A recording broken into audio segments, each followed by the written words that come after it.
viewers and welcome back to my YouTube channel Mahin Studio. I am here after a long time.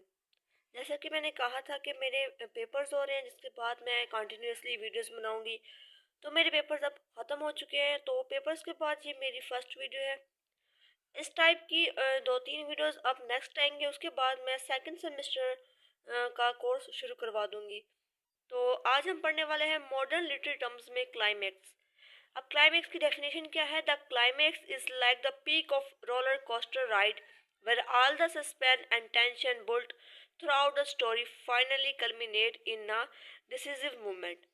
अब climax क्या होता है? वो peak होती है रोलर कोस्टर राइड की। जैसे कि हम रोलर कोस्टर में बैठे हैं तो उसकी जो पीक होगी, यहाँ पे हमारा दिल धक धक कर रहा होगा और जिस टाइम पे हमें कुछ जानने की तजस्सुस हो रहा होगा तो वो होगी क्लाइमैक्स होगी। तो जो क्लाइमैक्स है उस वक्त जो सारा टेंशन होता है किसी स्टोरी में, वो क्या होता है? एक डिसीजिव मूवमेंट नहीं हो जाता, एक फैसलाकुन मूवमेंट में वो बयान हो जाता है। It is the movement that keep readers on the edge of their seats eagerly anticipating the resolution of conflict। ये वो मोमेंट होता है जो लोगों के अंदर तजस्सुस पैदा करता है कि आगे क्या होने वाला है। जैसे कि हम कोई ड्रामा देखते हैं तो उसकी कुछ एपिसोड्स ऐसी होती हैं कि हमें ऐसा सस्पेंस क्रिएट करती हैं जो हम चाहते हैं कि नई एपिसोड आए और हम उसमें देखें कि उसमें क्या हो रहा है। तो क्लाइमैक्स वैसा ही है। It work like plot as plot simply explain the events in a sequence. ये प्लॉट की तरह काम करता है। अब प्लॉट क्या करता है? प्लॉट में जो होते हैं इवेंट्स वो सीक्वेंस के साथ एक्सप्लेन किए गए होते हैं। When something like a movie or piece of music reach its most important or exquisite part, that's the climax। कोई मूवी है या कोई म्यूजिक है, जब वो अपना मोस्ट इम्पोर्टेंट पार्ट पहुंचेगी ना उस मोस्ट इम्पोर्टेंट पार्ट पर, तो वो हमें क्लाइमैक्स बताएगा। It is the highest point and it is in ascending order.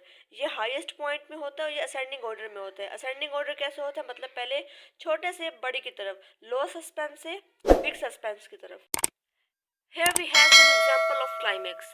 तो first of all है Romeo Juliet by William Shakespeare।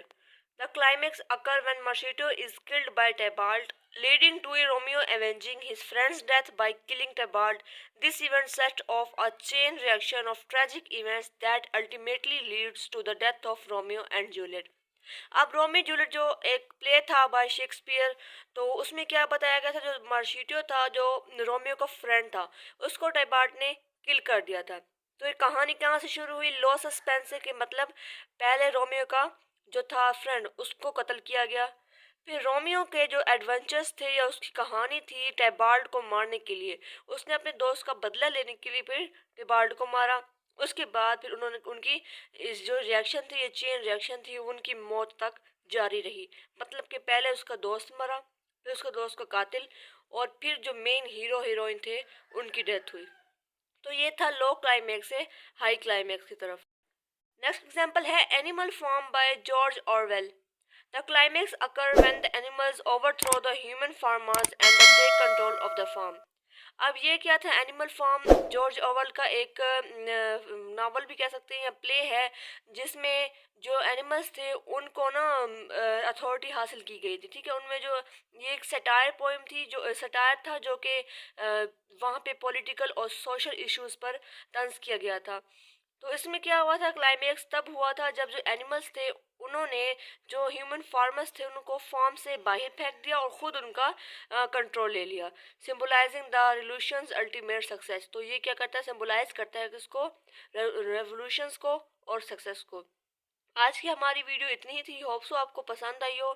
Next video हम इंशाल्लाह पढ़ेंगे एंटी क्लाइमैक्स। तब तक के लिए